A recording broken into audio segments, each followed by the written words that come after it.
As we were talking about earlier, the people leave. Every time we do a break, people take off. I don't take it personal. I thought the teaching was decent until the break. All right, guys. All right. So now we have what is called the change of mandate, how the Creator now gives humanity the mandate. You are going to be in my image, in my likeness. Now you understand what that means. Yes? Okay, so understanding that you're not just a human being walking around with no purpose. But the problem is that if we do not understand the temple, the structure, that's why the temple, the study of the temple, the services of the temple is permeating all through Scripture, through the narrative, to teach you that that's how you return to Eden. How do you walk in the presence of the Lord? We can't be in the presence of God in the state that we're in. So we're going to be transformed in the twinkling of an eye.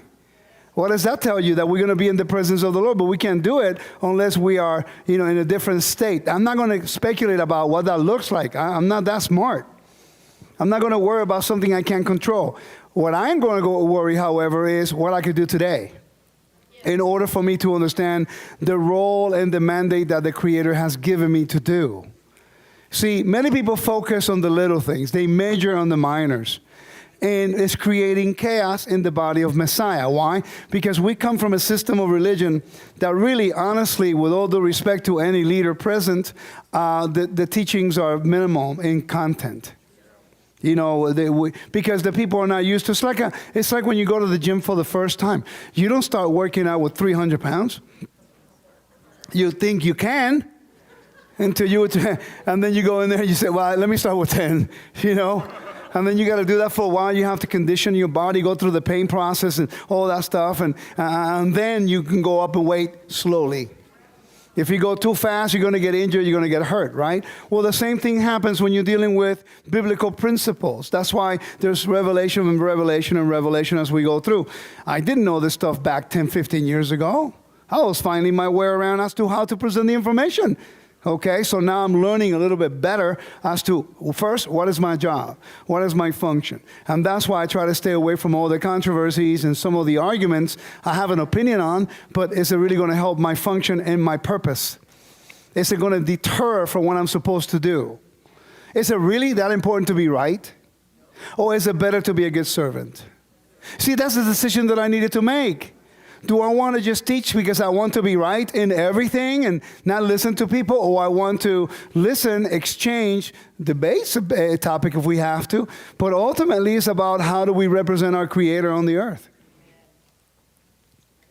Right?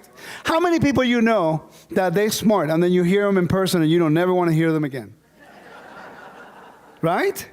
I hope I never become one of those. And by the way, 8 years ago, I was on my way to becoming that. That's what turned me upside down. I was starting to believe that I was more important than the message. And it was easy for me. Let me give you a background story to that, because I was a professional ball player, in the minor leagues, and I was in the entertainment business for a little bit. So it's like, that's toxic. You see, I was searching my way. I was looking for my fame, my name to be known. See, and my life was chaos. So therefore now, when you start in the Torah, people, if you're not purged out of that mindset, then you're trying to do the same thing. You feel more important than you really are. The reason why we have any kind of name whatsoever is because we serve the King of the universe. So I'm not intimidated by any royal person or anyone with status. I respect them for what they're doing, whatever it is they do. That's their life. But I don't need to be envious of them because I'm an ambassador of the King of the universe. It's okay. I'm not worried about it. I don't need to go over there and compromise my beliefs just because I'm trying to appease one guy. I respect you, you respect me. I respect your lifestyle, you respect my lifestyle. But ultimately, at the end, we're going to know who's right. Throw your staff on the ground, I'll throw mine, see who eats what. Right? It's just, you want to question it? No problem. Throw your staff out, throw mine. Let God decide. Because if we are the servants of the Lord, He will do the battle for us. You see what I mean? But if we do not understand the temple, we're never going to get that. That's why we have to go back to Genesis to understand these patterns.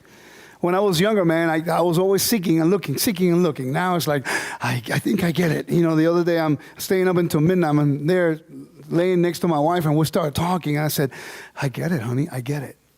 I understand it now. I finally got it. She goes, what? I said, it's to make God's name great. When all is said and done, it's not about us being known. He allows us to be known in order for him to reveal himself through us. So that when they see us do something that is righteous, they'll say, oh, yeah. They serve the God of Abraham, Isaac, and Jacob. Instead of saying, oh, yeah, those are the followers of that Messiah of the Jews. When we do something wrong, like the kids, when they do something great, the kids get all the honor. But when they do something stupid, they say, oh, yeah, that's such and such kids over there. They blame the father for what the kids do. You know why? Because the kids are the image of their parents. They're supposed to reflect their integrity, the honor, the righteousness, justice, their equity, and the faithfulness and everything like that. When the kids do not behave like their parents, imagine if you have great parents and the kid is just a cancer. You're perplexed. You're going like, where did that come from? So therefore, that's why we strive to make in our kids our image. How many of you look at yourself in the mirror and you look just like your mom and dad? Isn't that scary? Oh my God, when I was 20 years old, I said, I don't want nothing to look like my dad. And like 5 years ago, I woke up, I look at myself in the mirror, oh my God, I'm my dad all over again. And that's scary. It's just like, no. But I remember great things about my father. He was an honorable man. He was a good man. No one can say anything bad about the guy. Because he always showed character and integrity. And I hope that I can make his name known. If I want to make my father's name known that you don't even know, how much more my Creator? I don't need to see him to know that he exists. I see you serving him, there's got to be a God, because we're crazy people from the dispersion serving a God we've never seen. Think about how illogical that sounds. The world is trying to prove that there's no existence of a God, and here we are plugging along, coming every Sabbath, and we just do the prayers, and we do the worship, and we raise our hands thinking I'm hoping somebody's listening. That's a lot of faith. I have it. I'll go to the ends of the world. If given the opportunity, I'll go anywhere. Well, I don't know about Saudi Arabia, but, Well, if he sends me, then I'll go. Well, my king is good. He's not going to put me in harm's way. Remember that. I can count on his character. It's one thing I know about my king. The Father sitting on the throne, he is good. He is faithful. He is just. And one of the things that drives me amazingly in love with him is that he keeps his word. Oh. When I read in the prophets, when the Lord says, for I raise my hand in an oath that I will do this, man, I put it on that. I believe in his word. I'm not talking about the Bible. That goes without saying. I'm talking about the character of his oath. I believe in that character of his oath. And to know that now I have a mandate that I'm not created to become a slave to the gods. Well, how come we still a slave to the gods? How come we're still serving the gods and we don't even know it? How come the Lord doesn't treat you as a slave? He treats you as a friend, as a son and daughter. But we don't study the temple, so we do not understand the access that we have to him. The temple allows you to understand the access. You see, if you disobey the covenant, then you are cut off from his presence. Covenant relationship is what allows you access. What allows me access to stand here is a covenant relationship we have. But just because I serve Messiah and I serve the God of Israel, his Father, doesn't mean that I have immediate access unless there is relationship. And I'm guaranteeing you, in this week, we're going to be together for the week. I'm sure if we focus on the things we disagree, we're going to find many. And our maturity will be when we agree on the things that we agree and still love one another, and we still equip one another even in those things that we do not agree with. That's maturity. You understand? So it's not about being right. It's about being servants. That we can still look at each other, love one another, and still equip one another when we may not agree on every point, but we can edify one another. You use a phrase here all the time, one new man. And I was sitting next to my brother, and I said, hey, have you ever considered that Latin expression of what Paul said? He says, no. And I said, well, will you mind if I share it? And I was able to exchange with him a little bit about it. It's the Greek word, a Latin word, homos novus.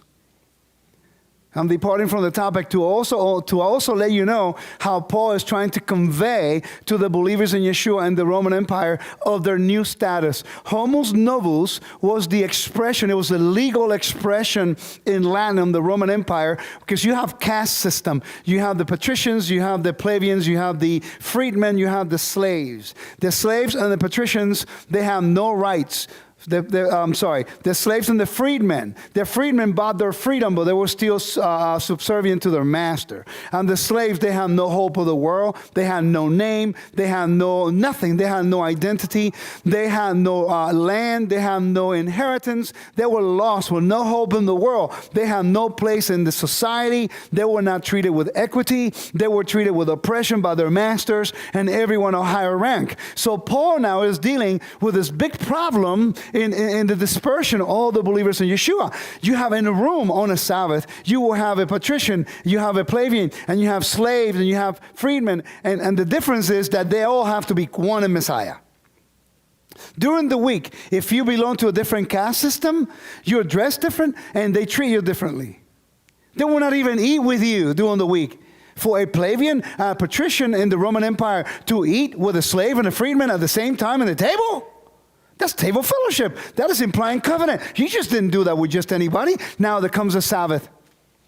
And Paul meets with all the believers on the Sabbath, and then you have slaves, freedmen, patricians, plebeians, slave, free, slave. They're all sitting at the table, and they have equality, equity within the table of the Lord. Not only, and then Paul is saying, because you are now one new man. Out of both, one new man. Homos novus. Homos novus was when a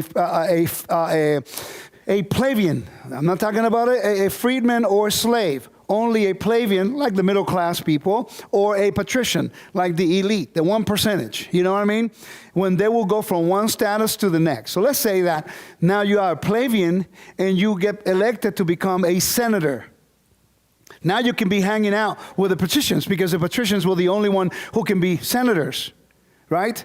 So there was a civil war in Rome, and the war was that we don't have a voice in the Senate.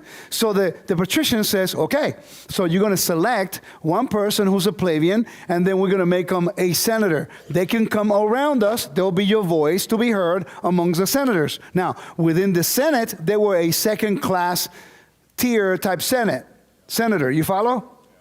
But that exchange from this status to that status was called homos novus. It's a race of status. But in the Roman Empire, that was only prevalent within a certain caste. You follow? In the Torah and in the gospel, Paul is saying that to everyone who believed. You have a new name. You have an inheritance. You are now the sons and daughters of Abraham. And according to the kingdom, you are a new creature. You're a new man. It's a change of status. So when somebody treats you as a second-class citizen, you're calling God a liar, that he makes a respected person. This comes right with it. The temple will tell you, well, you can't go in the holy places, sacred space, if you're not circumcised. It's true. Ezekiel 43 says, those who are uncircumcised in the flesh and in the heart will not be able to go into the sanctuary. That's a law for the millennial reign. How are you going to deal with that? That's up to you. But right now, that's what the Bible says. But it's easy. You want to be in the sacred space. You want to be part of the kingdom. You want to have an inheritance. You want to go to Eden. You want to go in the presence of the Lord. Not a problem. Let me see your commitment. Come into a covenant. It's simple. You want to be on this side. You want to be in the presence of the Lord. Not a problem. Be in covenant. Let me see your commitment. I mean, it's like if somebody comes to you and says, well, you know, I love you so much, and here's the ring, but I don't want to marry you. But here's the ring. Is that logical to you? I want to be engaged, but I don't want to be married to you. Honey, I love you, but I don't want to be married. But the problem is the women in the society nowadays, they give them all the benefits as if they were married. So why would they commit? And then they complain. Oh, he hurt me. I gave him everything. That's the problem. There was no commitment. Show me that you're really serious. Focus on me. And then it becomes a reciprocal relationship. We help one another, we minister to one another, we support one another, and we take care of one another. It's easy. You destroy the family structure. You never have an idea what a family is. Then you're never going to value anything. That's what's going on in America. You destroy the family structure. You divide the house. They don't value the land. A family, a house, and a piece of land. Yeah? All right. Okay, so now in chapters 5, verse 1 through 3, there's a transition. Remember, it's like a new creation motif, right? It says, this is the book of the generations of Adam. When God created man, he made him in the likeness of God. Male and female, he created them, and he blessed them and named man. And when they were created, when Adam lived 130 years, he fathered a son in his own image and likeness, his own likeness and his own image, named him Seth. So what's the difference? You know, and even in the Hebrew, it tells you. In the Hebrews, if I find this somewhere, it's not here, so I got to get it. There we go. I'll go back to that, okay? It says, in Genesis 5, 1 to 3, Seth was born according to the image of his father, Adam. The phrase used in this instance is Ketzelem, with a Kaf. Now, when Adam was created, he was in the Betzelem. Even in the Hebrew, there's a letter that makes a distinction between Adam and Seth creation. Yes? The image of Seth versus the image of Adam. He was in the image of God, but after he fell, then Seth was in his image. Was a body, but then could not be in the presence of God. Okay? All right. And it says, the Hebrew preposition differs from the phrase in Genesis 1:26, having the preposition ka, the kaf, instead of the bet. These two prepositions used by Selim are interchangeable. The two prepositions bet or kaf, according to, are interchanged with the noun Selim. And the other noun used in Genesis 1:26 is demut, which is likeness. So we have to be in the likeness of. That's why Yeshua is in the similitude of Melchizedek, Hebrews chapter 7.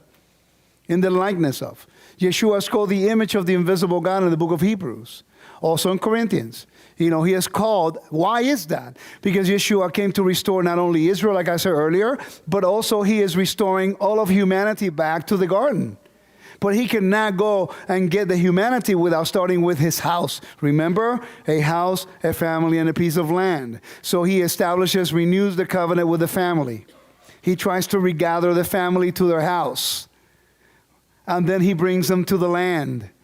That's why when Messiah returns, he will gather all the exiles from the four corners of the earth. Then the temple is going to be restored. Why? Because the temple is a microcosm of Eden. And remember, the Lord rested on the seventh day, right? Rest is an idiom for ruleship, kingship, direction, and authority. The United States president, he rules from the Oval Office where? In the White House.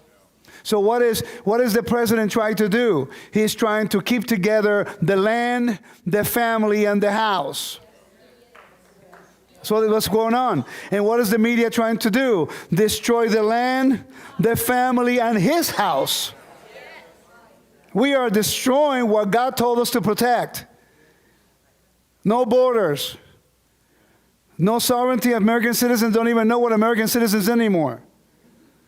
We let illegals now have the same rights as a citizen. That makes no sense. Go to another country. I travel all over the world. I can tell you I have no rights anywhere except America because I'm a U.S. citizen. Now, if you go to Saudi Arabia, they kill you if you try to preach the gospel. But they come over here, we got to just bow down to them because they're Muslims. That makes no sense. Why? Because we no longer have civics in school anymore. We no longer make the kids to do the oath of allegiance. The Muslims are not going to do that. They're not, it's easy. It's interesting that after they took away the oath of allegiance from school, that's when the Muslims were able to come in here at Groves. Because you have to swear allegiance to the Constitution of the United States. And they're not going to do that when they serve the God of the Muslims. So they have no loyalty for the land. That's why they trash everywhere they live. Why the Palestinians do the same thing too. It's not their house. It's not their land.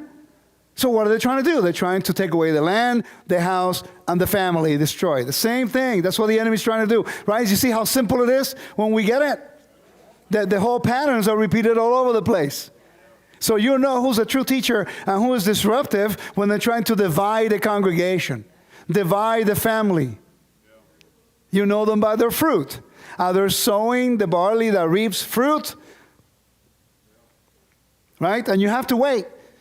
You have to wait for the cizaña. How do you say cizaña? Cizaña. Help me on Spanish. I forgot. Cizaña. The barley, what's it?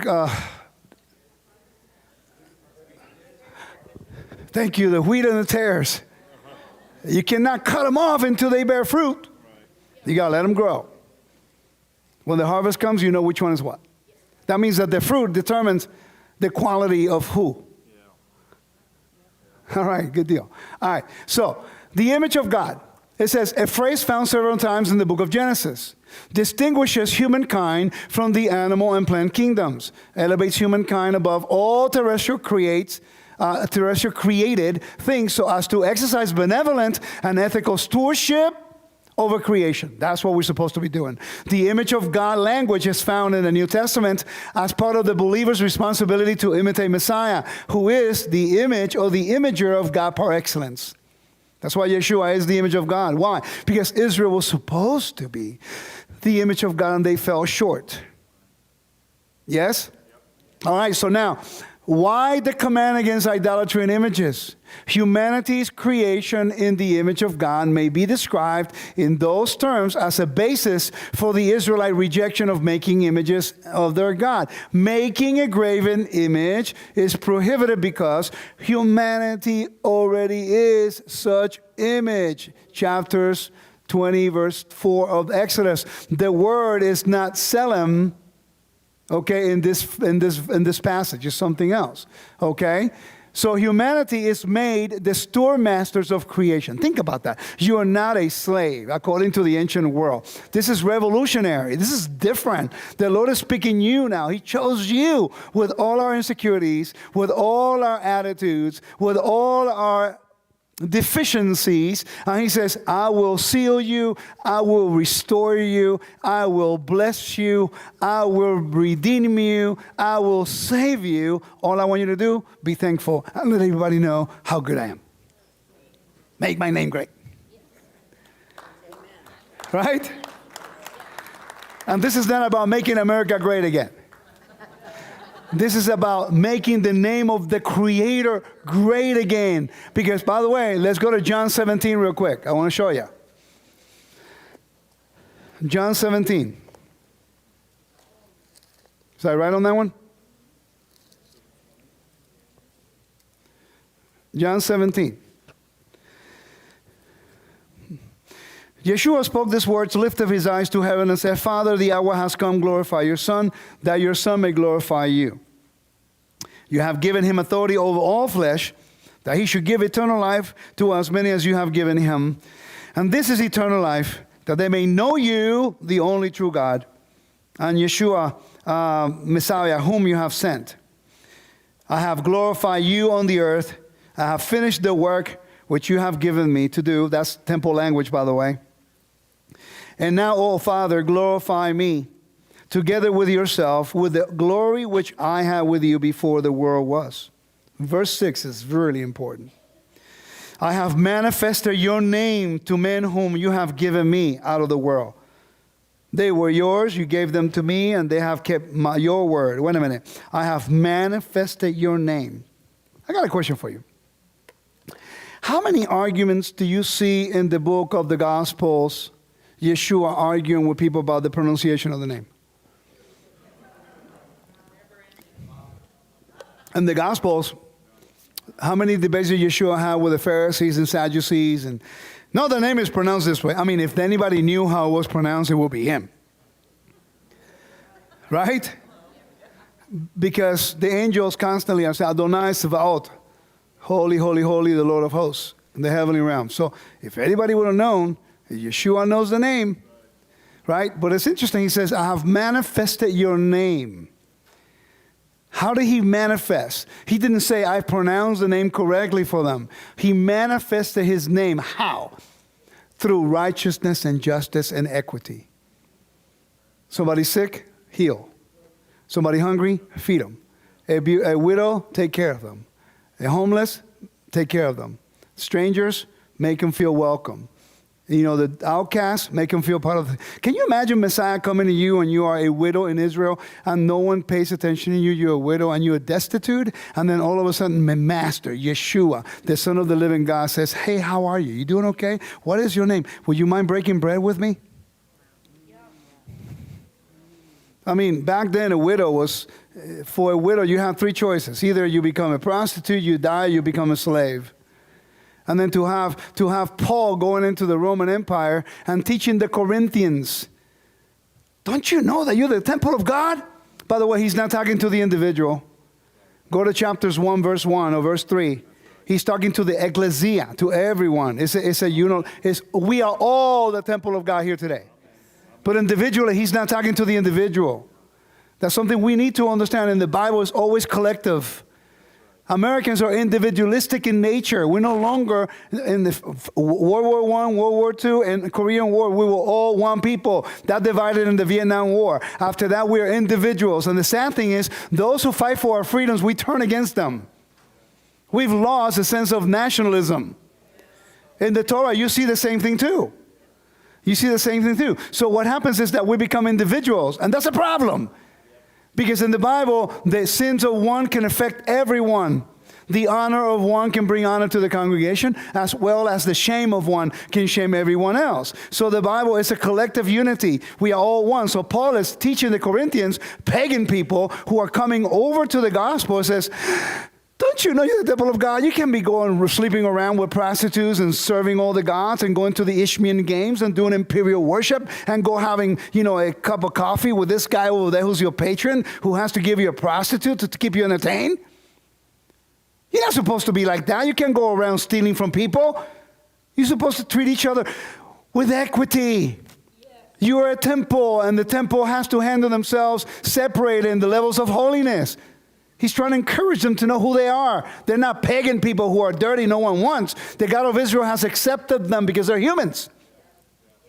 They're humans, and the Lord wants humanity restored. But they have to have a pattern of obedience. And how do you learn it? The temple teaches you. It teaches you what? Protocol. It teaches you sacred spaces. It teaches you holy spaces. It teaches you how to come to the Lord when you bring your offerings. It teaches you how to be grateful when you have harvest. It teaches you how to be equitable with your neighbor. That's why you have different types of tithe. One of them, you bring it up, and you're supposed to read, delight yourself in the Lord and have strong drink. It says that in the Bible, to have strong drink. But you cannot do it unless you help the widows and the people in need. Give to the needy, and then whatever's left, delight yourself in the Lord. So you want to go to Israel? Follow the biblical pattern. Save money for 3 years. I guarantee you $100 a month for 3 years, you have enough to go to Israel. You pick how long. 10 days, 12 days, 15 days. Up to you. Okay? So now what we have here is humanity is made the steward masters of creation. The image and vocabulary is linked to childbearing. Humans after Adam and Eve are not direct creations of God. But Genesis 9:6 recognizes later humans as being God's image. 9:6, whoever sheds blood of a human, by human shall the person's blood be shed, for in his own image God made humankind. So why does it go back to that in the time of Noah? Because, like I told you, it's a new creation motif, remember? God brings chaos to order.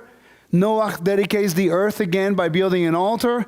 He plants a vineyard. That means he becomes a gardener again. So now humanity is back in the image of a righteous man, Noah. Oh, Noah means rest.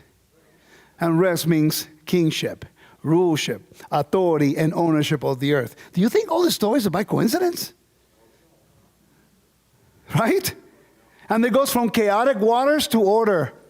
From chaotic waters to let me go back here. I'll show you what I mean. I got to go back.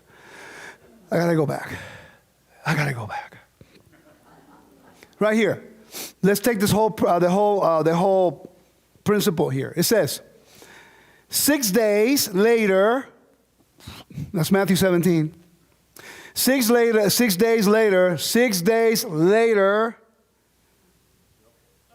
isn't that creation? It says, Yeshua took with him Peter and James and his brothers John and led them up to a high mountain by themselves. Wait a minute. Moses took Nadab, Abihu, and Aaron and the 70 elders with him to the mountain. Yes? Okay. And it says, and he was transfigured before them, and his face was shone like the sun, and his clothes became dazzling white. In other words, they revealed to those disciples that this man was a prototype than Moses. Remember, this man, Yeshua, is the Son of the living God, and this man, Yeshua, is the last Adam. Not even an amen. What's wrong with you people? All right? So, by the way, Moses came down from the mountain, and his face was shiny. The people cannot withstand the shine. They have to cover it. Interesting. Israel, they were in the fallen state. So therefore now they cannot be in the presence of God. You see what I mean? So now it keeps reading. It says, suddenly there appeared to them Moses and Elijah talking to them. Well, clearly it cannot be literally Moses and Elijah, because that will be speaking to the dead. That's a no-no in the Bible. It's a vision. It represents the Torah and the prophets. People use these verses to say that Yeshua did away with the Torah and the prophets now, just because he's here. Now we don't have to do that anymore. Talk about taking it completely out of context. Now watch this. And it says, then Peter said to Yeshua, Lord, is it good for us to be here? If you wish, I will make the tree dwelling here, one for you, for Moses, and for Elijah. While he was still speaking, suddenly a bright cloud. Ooh, there's a cloud on Mount Sinai. There's a cloud on the tabernacle. You see, now there's a cloud. All the elements of creation are there. Because the mountain of the Lord is the temple, right? Isn't that what Psalms 24 says? Ezekiel 28 talks about what we call the angel of light who was there on the mountain of God. So we know that it's a primordial mountain, a cosmic mountain, as a scholar named it in the 1900s, a cosmic mountain in which we have a pattern in Scripture that you go from chaotic waters to the mountain. Genesis, chaotic waters, to Eden. And then what happens? Cain sins, he builds a city. Chaos again, then it comes chaotic waters of the flood to Ararat, a mountain. And then after all the earth is restored to its original plan, then there's violence again, and there are people building cities in Shinar. And now they build a mountain there. They build their own version of the ziggurat, of a holy mountain, so they can go up and make themselves a great name, when it's the opposite. The gods come down so that humans can make them, the God of Israel, great. Everything in reverse. Yes? And it says, suddenly the bright cloud was overshadowing them, and from the cloud a voice said, this is my son, the beloved one. With him I am well pleased. Listen to him. This is a language of adoption. Language of adoption. So that now he can be a king. See, in the ancient Near East, you have the mouth ceremony, the open mouth ceremony in Egyptian mythology. When a pharaoh was going to be included into, a new pharaoh was going to come into power, they will take the pharaoh in front of the image of their god, and they will do a ritual of a mouth ceremony. Wait a minute. That ritual is a profanation of what happened in the garden. Because Adam, after 6 days, was placed on the 7th day in the garden. And then the Lord breathed on him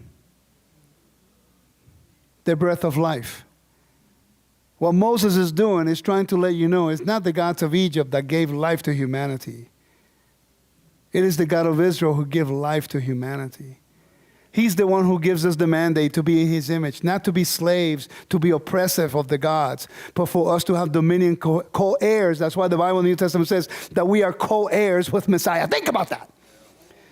Co-heirs with Messiah. I mean, when I read that, I'm going like, what?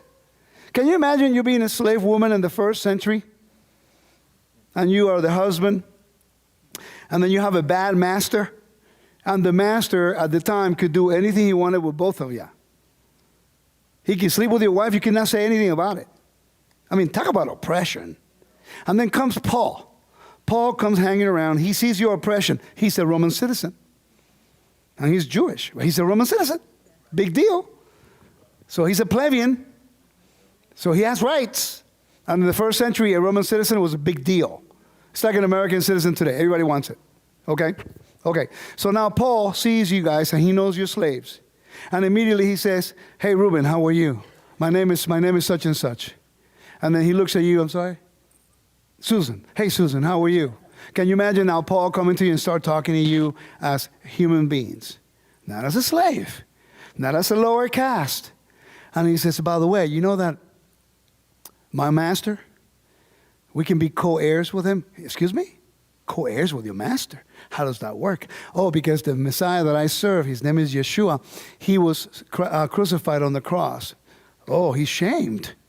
That's what the cross represented.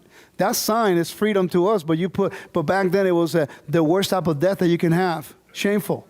And then he says, but then the Father resurrected him from, excuse me, he what? Resurrected him from he was vindicated by the God of Israel? That means that Caesar has no power over us? That Caesar has no power over life and death? And I said, by the way, you know the same vindication, if you die, he will resurrect you and he'll give you a new name. Honor. A new name, honor. By the way, he'll give you an inheritance. I get a piece of land, I could be co-heirs of the kingdom? And Paul says, yes, because our people were slaves in Egypt. We were oppressed. And we went from the great to the least, and then we went from the least to the great. He can do that with you. Now, back in the first century, that was the message of the gospel. Yeshua crucified and resurrected was revolutionary. But more so the way that it was explained to them is that you have a new name, you have honor, you have integrity. Then I treat you with equity. And by the way, would you like to come for Shabbat dinner? Excuse me, you want to eat with a slave? And then I take you to the sacred space of God, the Shabbat, where he put humanity to be servants, to be his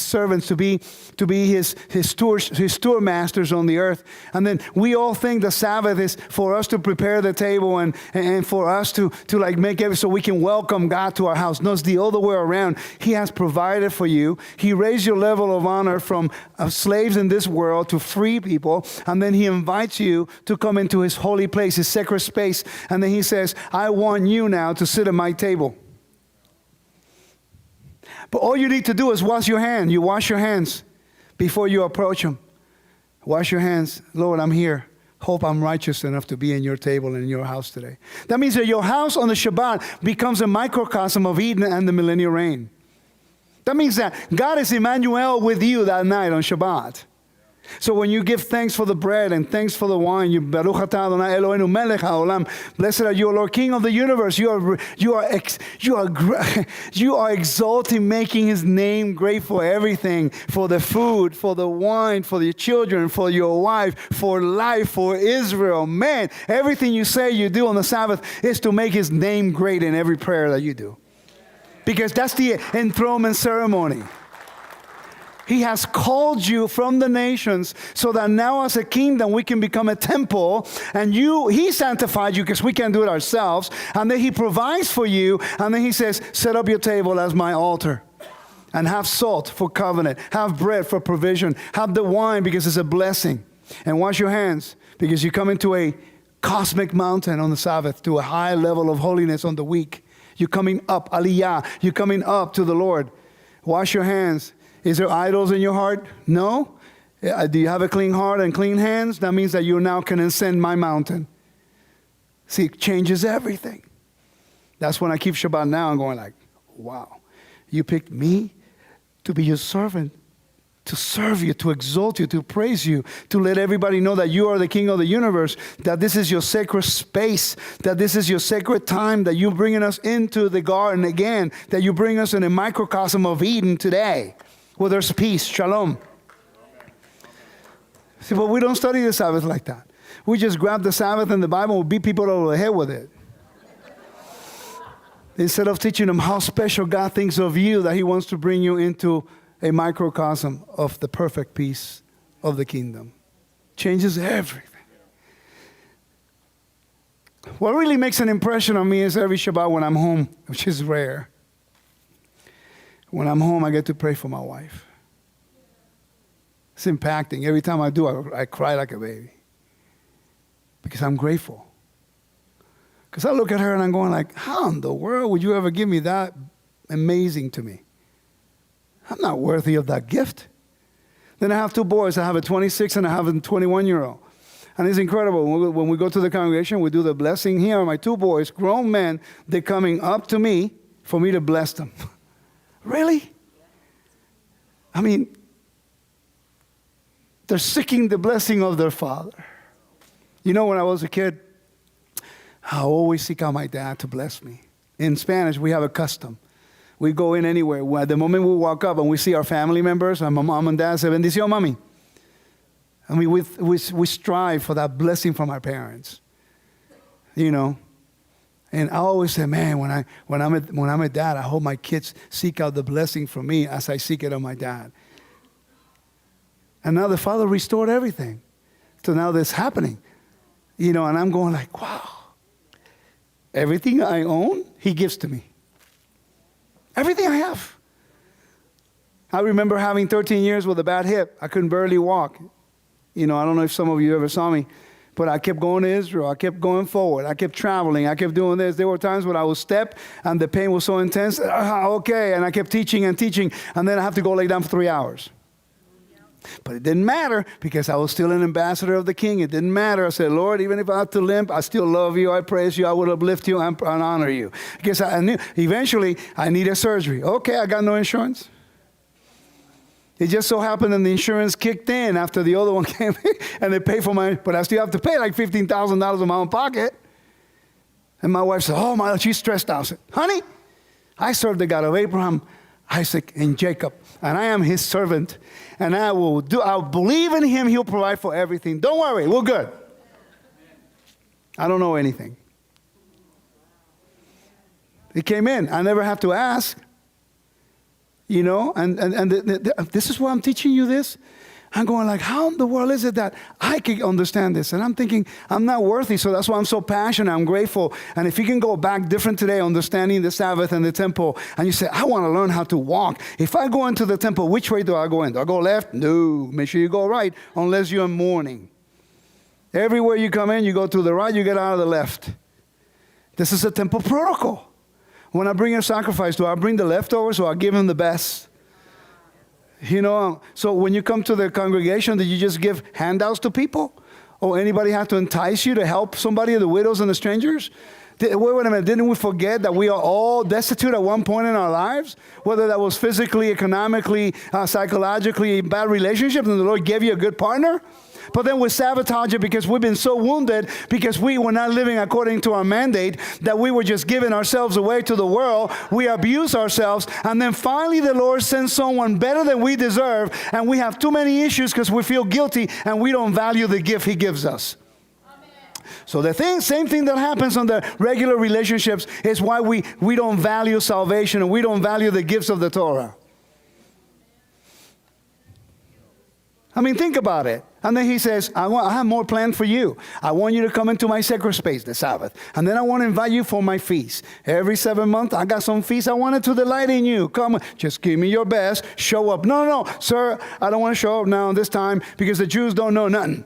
They have been doing this for 3,700 years, but they know nothing. You see, so now I want to determine when I want to show up. Oh, the Jews says who've been doing this for a long time. Well, we're faithful, right? The Sabbath and the feast, they don't play around. And they go, well, I don't like the way they do it. They look kind of funny over there, so I'm just going to show up whenever I want to show up.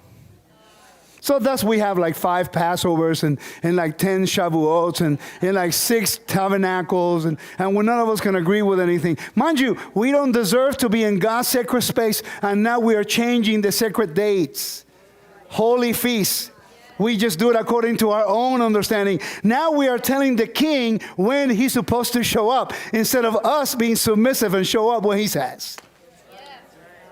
What happens if you give someone a job and they show up late the first 2 weeks after you give them a job? Mind you, they have no money, they have no job, they have nothing. Now you're paying them a lot of money, and all you say is, show up at 8 in the morning. They show up at 8:05. Not a problem. Next week, 8:30, at 9 o'clock. And then you tell them, it's 8 o'clock. Well, you know, I live by grace. I don't need to be here on time. How is that going to go? Are you going to have a job very long?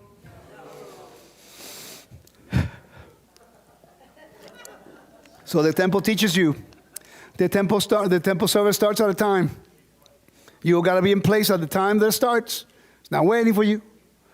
Because it's the meeting with your king. If you have listen, there's a whole bunch of people here that don't like the president. That's your problem. I like my president, okay?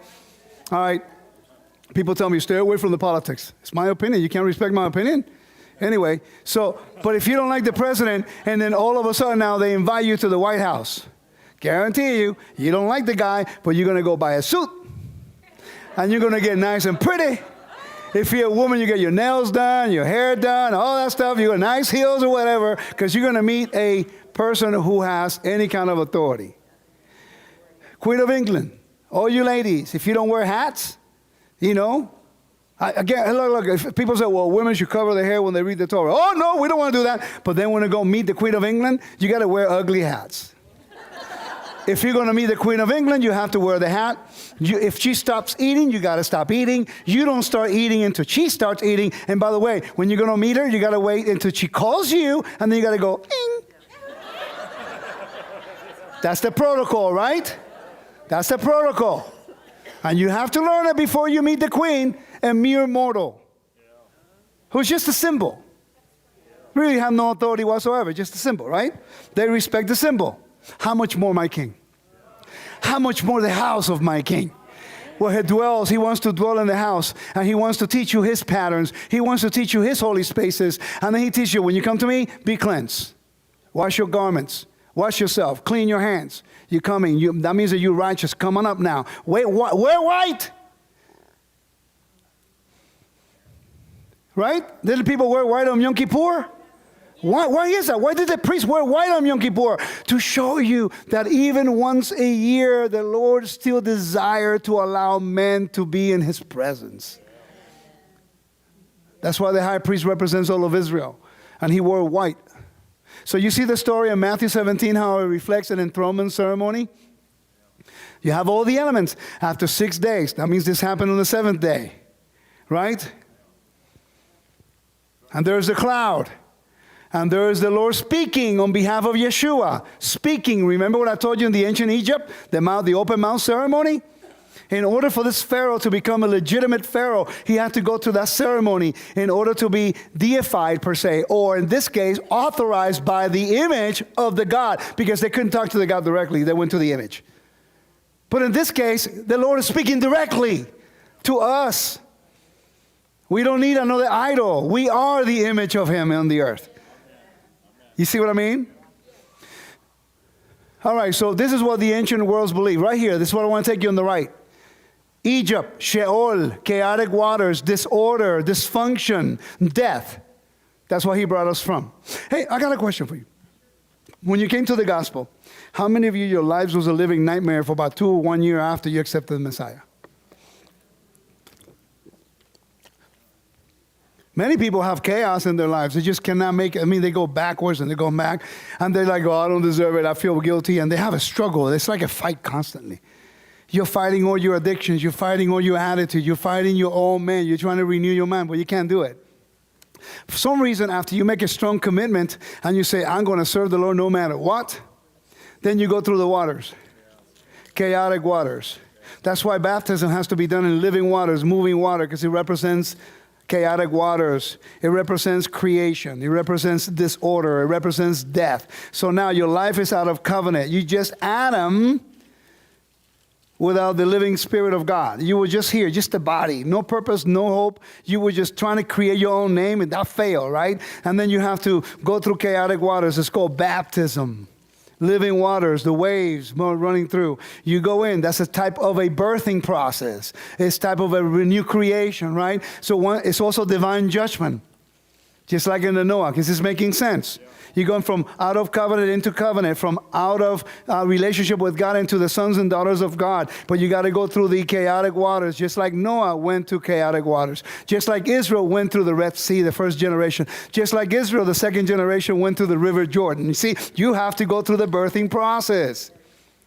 And then once you go through the water, you come out of the water, guess what? The Lord found you innocent. You survived the chaos. That water became salvation. Remember the ark? The waters were destruction for the wicked, but it was a way of salvation for the righteous. Get it? That's the gospel in the book of Genesis right there. And then all of a sudden now you come out of the chaotic waters. And then when you come out of the waters, you say, Abba, Father. He says, Son and daughter. And now you have been given the right to be called the sons and daughters of God. For what purpose? For what purpose? To go to heaven and play harp the rest of your life? That's what they taught us. Oh, we're going to go to heaven. We're going to do this. We're going to do that. I'd rather stay on earth and become an integral part of the restoration of everything as the image of God on the earth. I'd rather be here than when the people see me meeting on Shabbat. Hey, how come you meet on Shabbat? Why do you do that? Oh, Shabbat. Because it's the way to return to God's throne, to return to Eden, where the table of the Lord is always plentiful. There's always peace. There's always the family structures restored. Isn't it interesting how all the chaos normally that happens in society, major amount of rates of murder happens between Friday night and Saturday night? Do your research. It's kind of interesting. Interesting. All the major chaos. You go out on a Friday night or on a Saturday night. Trust me, I know. I used to do it all the time. Man, I'll tell you, I don't know how in the world I survived some of that chaos. Sunday was the worst day to go out. Come on, don't tell me you never went out anywhere. You live in California, please. Now you're all holy and sanctified, and now you don't want to come on. You look at me like, I've never done that before. Don't talk to me. You know, it's like, really? Man, it's like, Friday nights and Saturday nights, and the Lord says, no, you don't understand. I want to keep you protected. I want to meet with you. He knows the end from the beginning. I want you to come and meet with me. Sit at my table, man. Sit with your family. The house, the family, and the piece of land where you dwell becomes a holy space to the Lord. At least once a year, once a week, the Lord wants to restore the family, the house, and your piece of land. There's peace. I've never made that connection until right now, so I'm learning. I'm glad it's being recorded, so I got to remember that one. All right. All right, so now what we have is a cosmic mountain in the ancient world. This is what the cosmic mountain looked like. I told you I was going to go to Genesis 28, remember, and I forgot to read it. Let's go back to Genesis 28.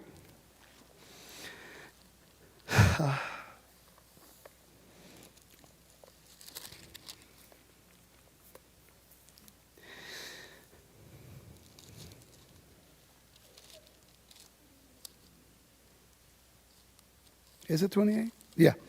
Jacob's dream. Starts in verse 10, right? And then he goes all the way to verse 22, but I'm going to read from verse 12. He says, Then he dreamed, and behold, the ladder was set up on the earth. Watch. See that ladder? Steps. That's what the ziggurats were. The pyramids were a type of a ziggurat. They're prevalent in the ancient world. They're supposed to represent a cosmic mountain where the gods will come down. You see that in the ancient world. I get it. When I read this chapter, I'm connecting with ancient Near East. It makes perfect sense. Okay, and they believe that in Shinar or Mesopotamia was the cradle of civilization. So therefore, they believe that was the center of humanity, where humanity was created. Remember that Abraham came from that area. So clearly, Abraham would have taught Isaac. Isaac would have taught Jacob. So now the Lord is revealing Jacob something a little deeper about where his house is, where creation started. It says, a ladder was set up on the earth, and its top reached to heaven, whether the angels of God were ascending and descending to it. And behold, the Lord stood above it and said, I am the Lord God of Abraham your father, and the God of Isaac. The land, listen to this, the land which you lie, I give to you, to your descendants.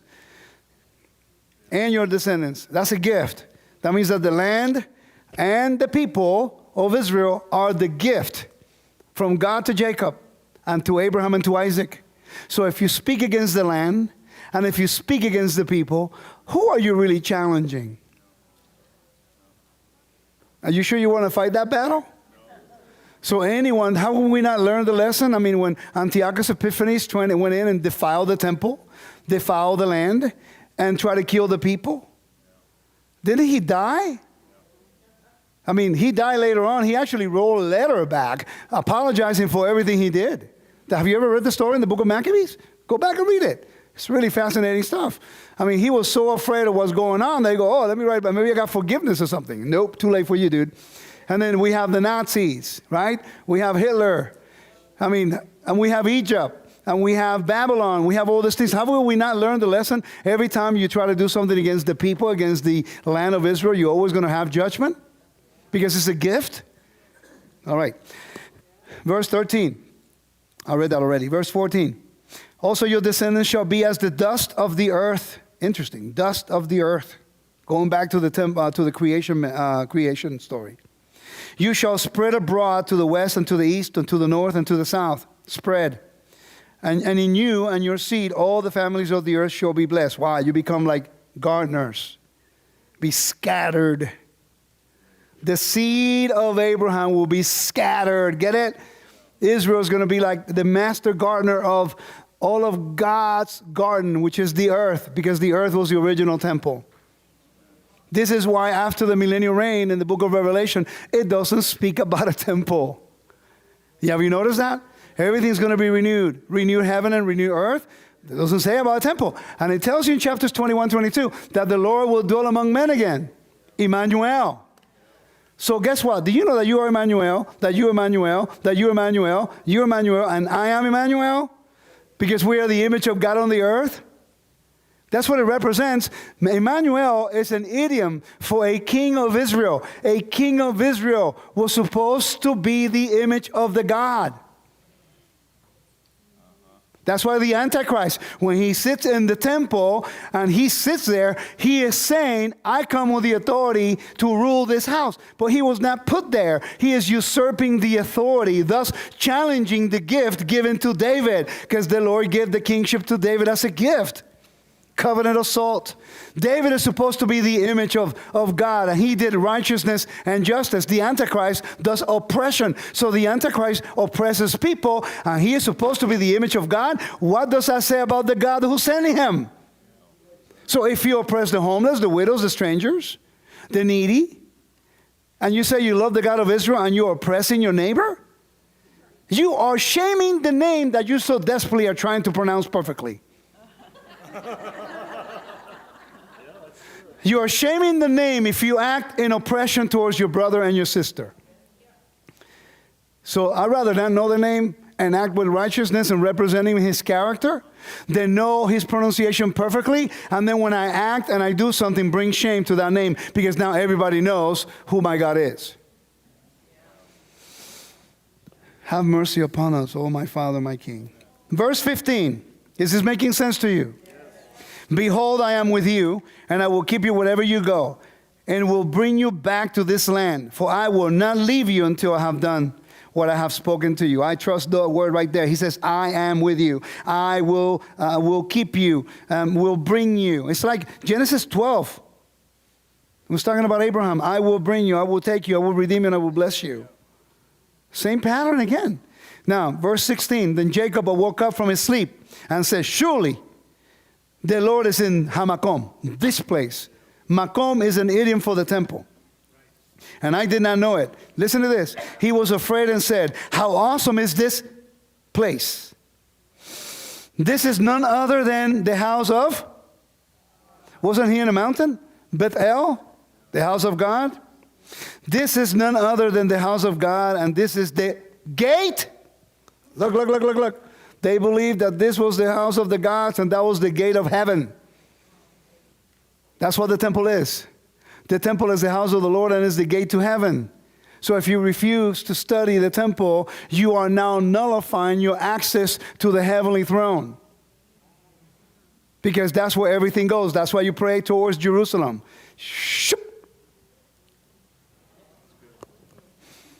And he was afraid and said, how awesome is this place? This is none other than the house of God, and this is the gate of heaven.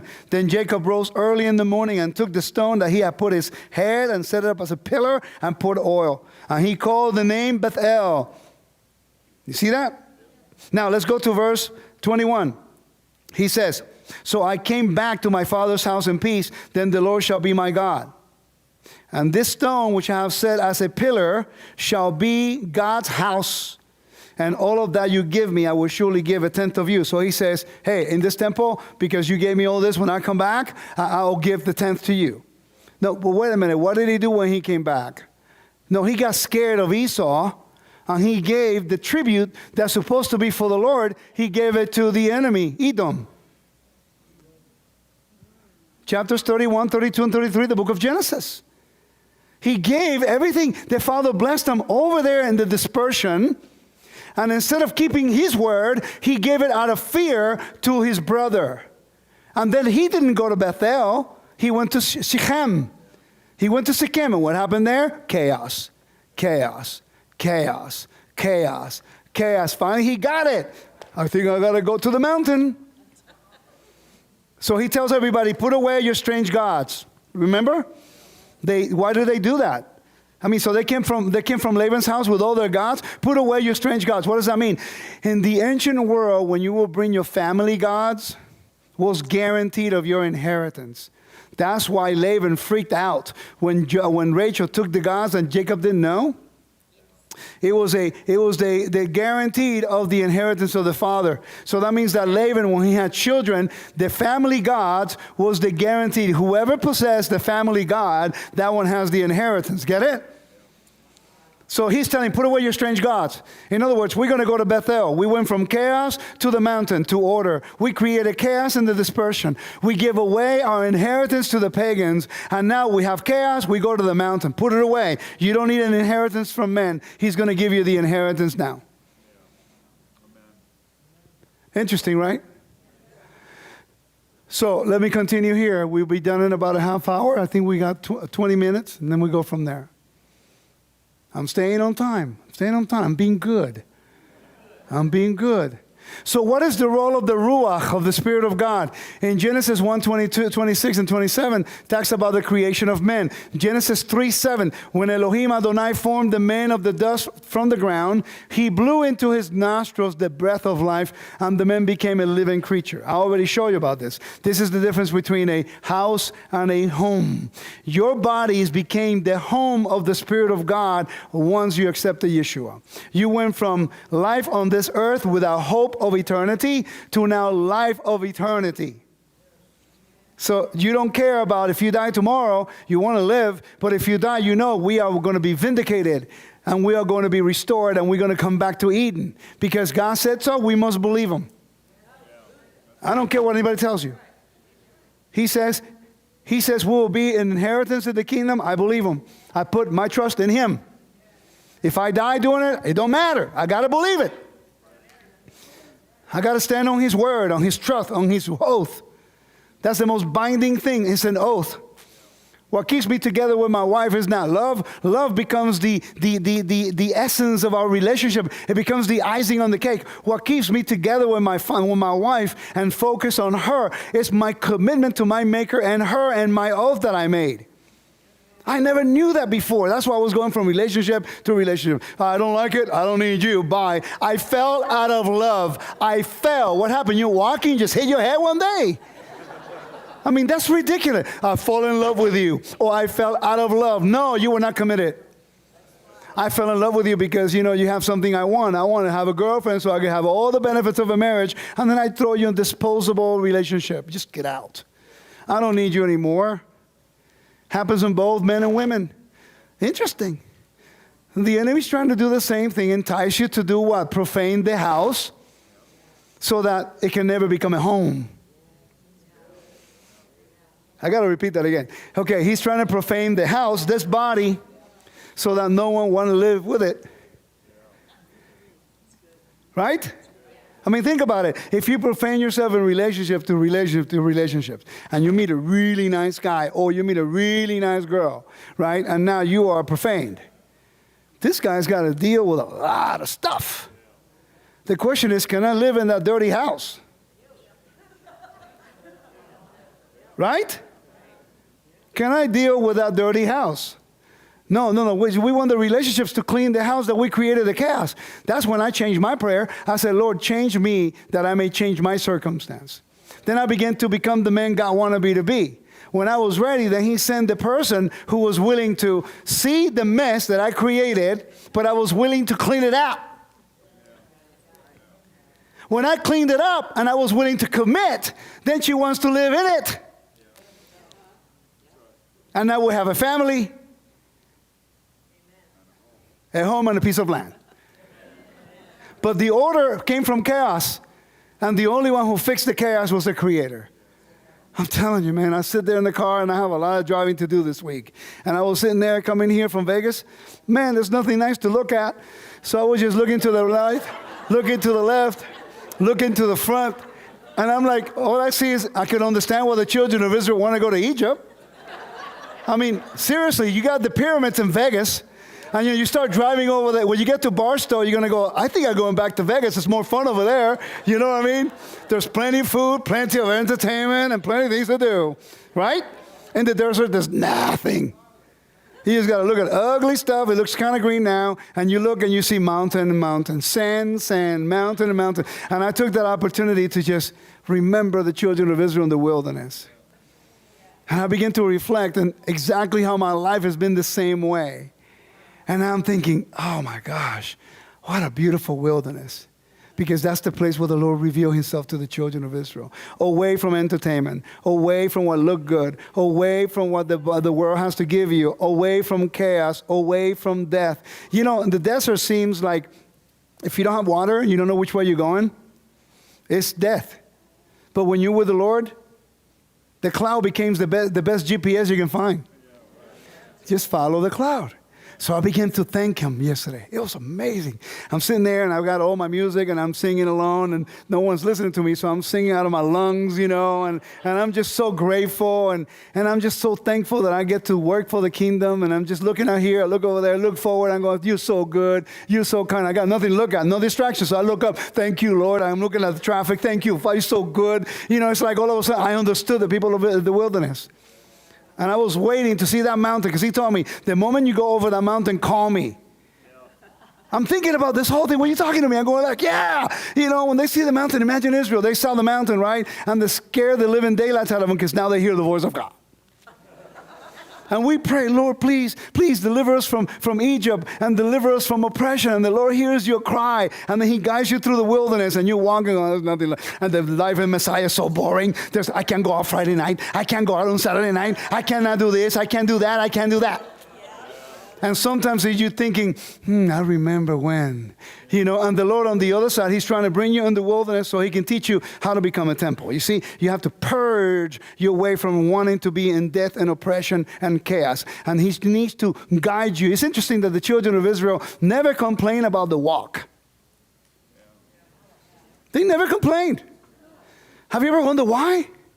They were ready for the walk, standing in one place for all those years as slaves, making bricks. Have you ever been to a mud pit? Come on now, a mud pit. And now you have little Johnny in the mud pit. He grows up, he have little Peter, and he's in the mud pit. And they're praying to the Lord, Lord, someday you will deliver us from this oppression to Egypt. And you know, all of a sudden the day shows up. And they got all the generation making bricks. They were already ready for the walk. They were in shape, man. They were in shape. They were ready. I mean, the walk was never the problem. It's like, oh, now we got a place to go. Can you imagine making on a mud pit? It's like the mud up to like 9 inches or 6 inches, and you can barely, and you know, the first time you're walking, and then you're all sore. After about 200 years, you don't mind anymore. It's like, oh, we got to do bricks today? Not a problem. Okay, guys, let's do it. And we go. And then you start playing. You know, sometimes when you get really good shape, you start bragging with your friends. Hey, check me out. You start going like this. See what happens when I'm driving in the wilderness? And I'm complaining 3 hours in the car for crying out loud, and these people were walking. but they never complain about the walk. That means that the Lord prepares you in your day of oppression for when the day of deliverance comes, you are ready to get out. That's how awesome He is. That's why last night my brother was talking about his rejection from law school, right? Rejected. And the Lord was preparing him. Because when the news came, when he waited, at God's timing, the Lord rewarded him. Not only with the school better than the other one, but also everything paid for. That's amazing. That's how good my King is. See, do you think that the people of Israel would have survived the wilderness if they never were ready for it? Imagine if you have to walk that far, if you never walked that far. All of you here, we're walking from here to Vegas. Guarantee you, 99% of you will be turning back after the first week. It's all good for about 3 days. And then you're going to look back, there's no water, there's nothing to look at. All of a sudden you start looking at little Johnny over here, you're stinking funny, bro. And you got to take a shower, dude. You walk over here, and then if you want to go to the camp, you can't go to the bathroom just here. You got to go way outside the camp. I got to go to the bathroom, and then you got to walk about the other direction. We don't think about this stuff, logistics, right? Those people had it going on back then. We just get in the car and go to the next 7-Eleven and go in the bathroom. In the temple, by the way, do you know what the name of the bathrooms were called in the temple? The seat of dignity. Yeah, ask Joe. He'll tell you, the seat of dignity. So anyway, let's move on because I have a little time and I'm already late. Acts chapters 2, verse 1.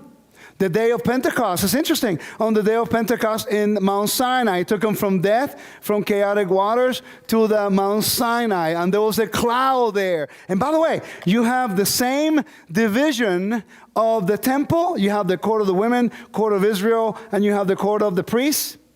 Or you have the court of Israel, court of the priests, and then the Holy of Holies. The same thing on the mountain. You have where the people were. And remember, Moses took the 70 elders, so the people stayed in one place. The 70 elders stayed in one place, and the sons of Aaron stayed on another one. And it was after 6 days, that the Lord called Moses to the cloud. You see what I mean? After 6 days, the Lord called up Moses. Come on up. But it was only him who can go up to the top of the mountain. That's the Holy of Holies. That's the top of the temple on Mount Sinai. Yes? See how we need to understand the temple to understand Mount Sinai on the day of Pentecost? So the Spirit represents the seal of God in our lives. So let's move on from that. So the image of Elohim, which is you, the order of creation and the role of men, the function. Your function, ladies and gentlemen, is to be stewards, viceroys, regents of His creation. What an amazing job. You're not a slave of Him. You are now co-heirs and stewards. Your identity is to be a kingdom of righteousness and justice. I'm giving you a lot of information, am I? Isn't it cool, though? Amazing, though, how we can learn about the temple from the book of Genesis. We're not there yet. I still got another 2 hours. You think I'm kidding? I'm not kidding. I'm being serious. Check it out. We're going to cover that later. Where was I, actually? Where is it? There you go.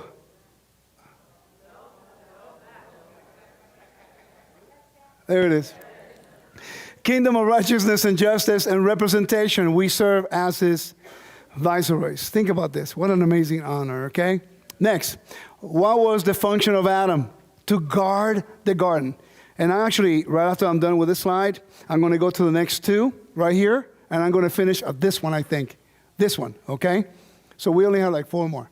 So this is the function. We have to guard the garden. There's a lot more to this teaching I want to share with you, but I don't want to give it away now, okay?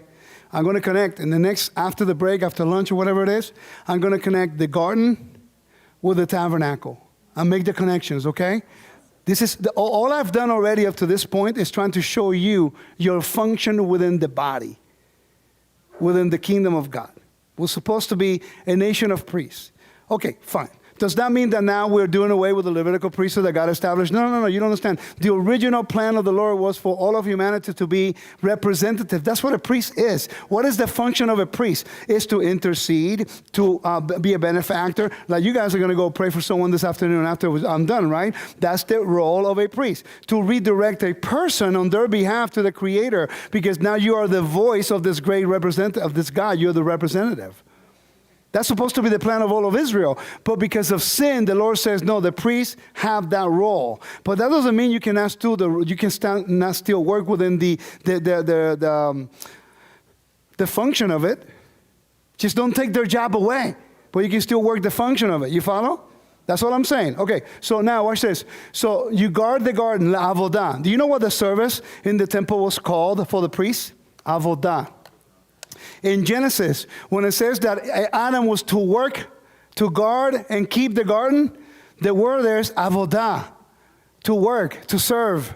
That's why the service in the temple by the priest was called avodah. Interesting. Adam was light, wasn't he? That's why Yeshua says, I am the light of the world. I'll give you permanent freedom, right? But also, I'm the last Adam. And now we are supposed to be the light of the world. We are new creation in Messiah. Thus, we are dressed in the garments of Messiah. And if he shines, we shine, right? If we imitate him. So now we are the light. We are supposed to represent the God again as Adam did in creation. Be fruitful and multiply. Next thing, have dominion and be the image of God on the earth. What's interesting is that every single one of you, when you say keeping the Torah, right? How many of you have done the prayer, Et Chaim Hi? Et Chaim Hi. Let's see if I find it. I have it here. Let me go back. I want to see it. I'll probably stop with this. I repeated it because I have 3 teachings in this PowerPoint. So I can go back and forth depending on the audience that I'm talking to. I'll get it. There we go, right here.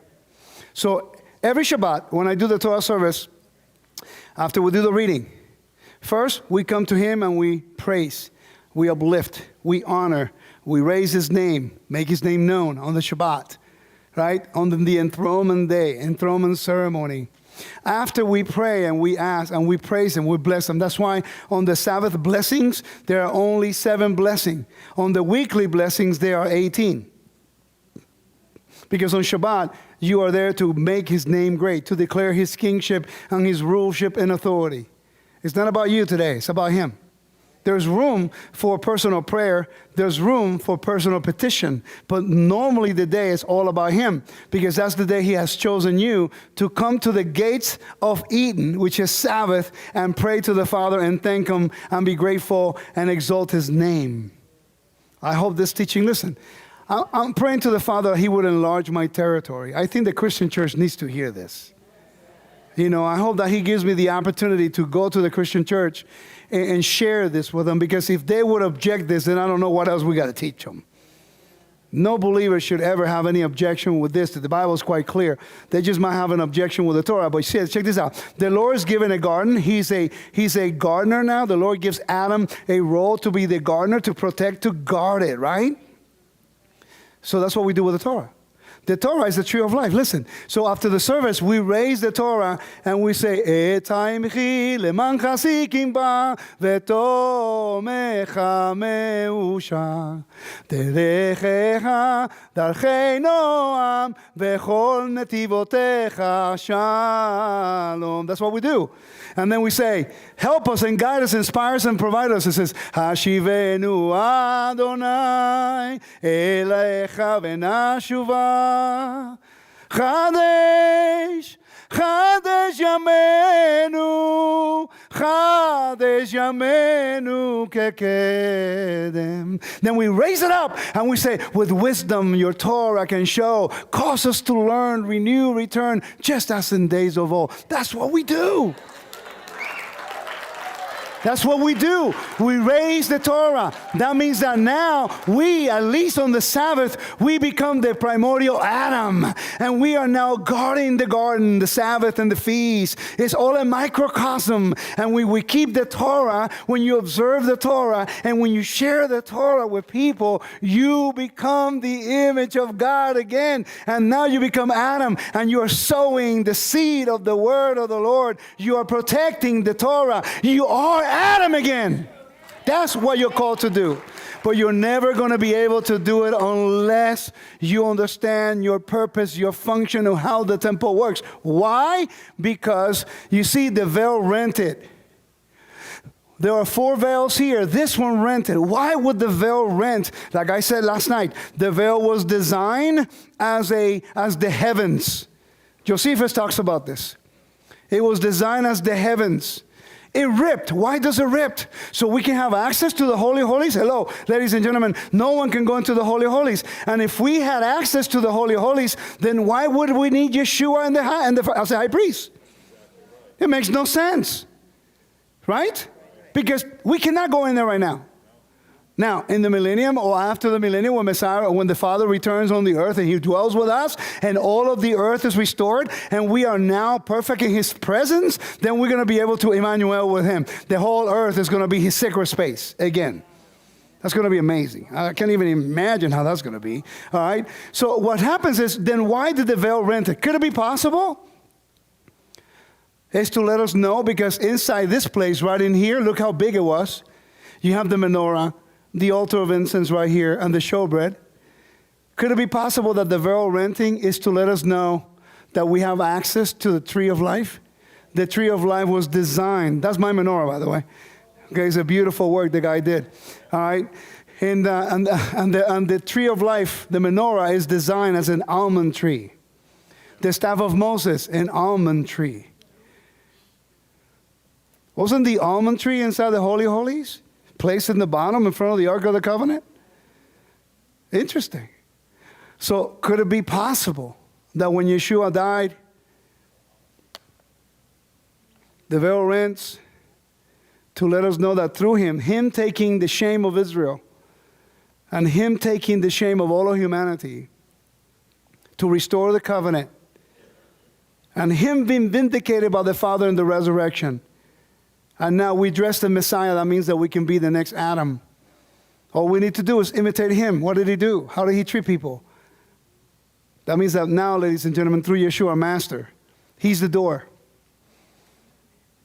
So we can go now into the tree of life. It doesn't mean that you can go, rush in there and just say, I could go in now and present myself in here. No. Symbolically now, we have access to the kingdom. We have access to Eden. We have access to the millennial reign. We have access to heaven on earth again. That's what the temple is supposed to teach you. How the Lord opened the way back to His presence. So how do we know this? To finish it up right here. How do we know this? How can we prove this? Rico, how can you prove this stuff? If I could just find the thing that I need, it's not here. Right here. Yom Kippur. Yom Kippur is a day in which only one man. Remember, Moses represented all of Israel when he went on that mountain.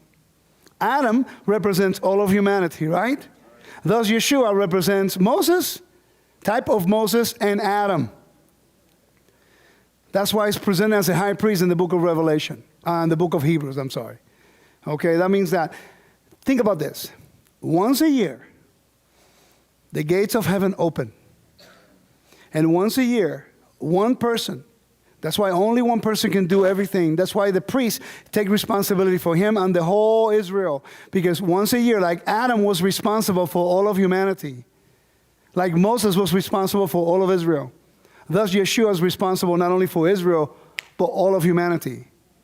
Moses took us to Mount Sinai so that Israel can become Adam on the earth again, humanity in the image of God. They rejected that through idolatry. So he picked the priest, the high priest, and the sons of Aaron to do the work. So they're a prototype of Adam. That's why they have to wear white in the temple. They cannot wear any other color. The only one who can dress really nice garments was the high priest. And I'm going to show you what that is later. So therefore now on Yom Kippur, the high priest could not wear any beautiful garments. He had to wear the white garments to enter into the Holy of Holies. The day of Yom Kippur is the day that men can enter the presence of Adonai again. The day teaches us that God still desires to dwell with humanity again, because he represents not only Israel, but all of humanity. And this is the reason why the Jews don't believe in Yeshua. And the Christians don't get this. Because you see, when he died on that tree, he resurrected. He was not only trying to bring the end of oppression and the exile. See, in the first century, the Jews believed they were still in exile, even though the temple was there, even though they had a Sanhedrin, but they were dominated by a pagan king. And they were submitted by Rome. So they were still considering themselves in exile. And they were looking for the revolutionary person who will come in and destroy the enemies of Rome and would take away Herod and put in someone the line of David. And Yeshua qualified. But the Father had a master plan. It's to give a release, to give forgiveness, not only to Israel, but also that through Israel, all of humanity would have an opportunity to return to the garden, because God established that premise in the book of Genesis. Abraham, Isaac, and Jacob were not Jewish.